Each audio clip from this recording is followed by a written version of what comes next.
kailangan kang injection na ng steroid. Kasi premature pa yung baby mo. Kung manganak ka, may pansangga kami sa lungs. Darling, manganganak ka ng premature. Pag manganak ka ng premature, kahit marami kayong pera, hindi tayo sure sa buhay ng baby mo. Kahapon, nag-grocery lang kami. Kasi pag ganun, kailangan complete bed rest ka na. Mabuti na lang hindi mataas ang inunan mo. Because the baby is compromised every time you are bleeding. So kung ako ang masusunod, hindi ka napapasok. Ay, ganun po. Oo. Kasi we cannot compromise na every time na lang kikilos ka, may bleeding ka. Hindi pwede yun. So, okay sana kung wala kang problema. This is already the second time. So, starting today, kung ako, hindi kita papapasukin. Hanggang sa makapanganak po ako doon. Kung ako yung masusunod. Pero, next week, bumalik ka kay doktora kasi siya talaga yung main doctor mo kung anong opinion niya. But for now, hindi kita papapasukin. Opo. If you like, you can wait for her. Mamaya kasi nandito siya. 2 o'clock. Babalik lang ako. Observante lang po. So, ganito tayo. Ang 33 weeks ka and 2 days. So, sa 33, sabi sa una mong ultrasound, 34, 35. Dito ngayon, 33, 34. So, lahat suma total 8 months. Okay. So, officially, 8 months ang pagbubuntis mo. Heartbeat ng baby mo, kasi maliit yung baby mo kasi pababa ng pababa yung weight percentile niya. Last time, 18 yan eh. Ngayon, 16. Although we still consider it normal, dapat wag lang bababa sa 10th percentile. So, pwede pa yan. But I think you have to start eating pa rin. Kasi, meron na nga tayong problema, nag-bleed ka, mako-compromise pa yung baby na maliit siya. Okay? So, heartbeat ng baby mo, 169. Ang normal, 120 to 180. Lalaki, December 30 dapat ang due date mo. Pero Okay. mataas masyado po yung heartbeat niya. Darling, ito yung normal, 120 to 180. So, within the normal, di ba? So, paano magiging mataas within the normal? Alam ko, 196 kasi nasa isip ko. Relax ka lang kasi.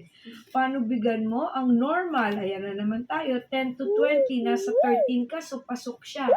Grade 2 yung inunan mo, mataas naman. So, every time na ang tawag dito, magbi-bleed ka, ito yung inaabangan namin. Normal siya, mataas siya. So, ibig sabihin, hindi galing sa loob ang problem, sa iyo ang problem. So, what are the things na ginagawa mo? Plus, meron kang hilab. Nagpo-contract, tumitigas po yung siya. Kaya nga. So, lahat yun, ibabalik ko sa iyo yung tanong, ano bang pinagagawa mo? Masyado kaya kang masipag?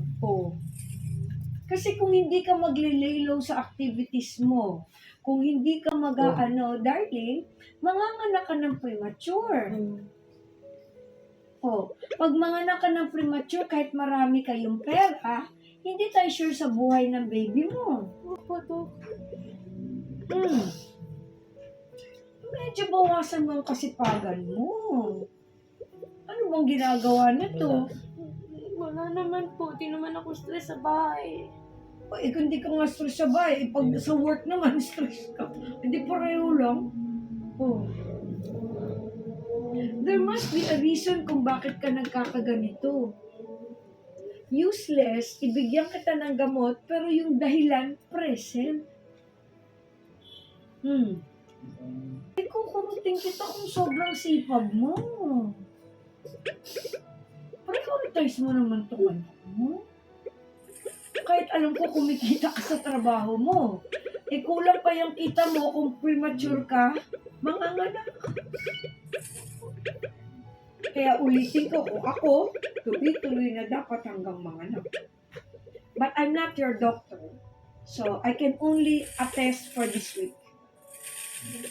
Pagbalik mo next week, tanungin mo si doktora. Igaganto ko naman yun. Endorse ko sa kanya. Okay? Good po.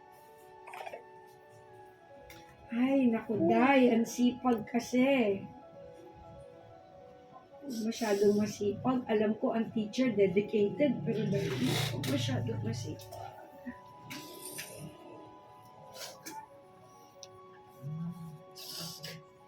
Oh.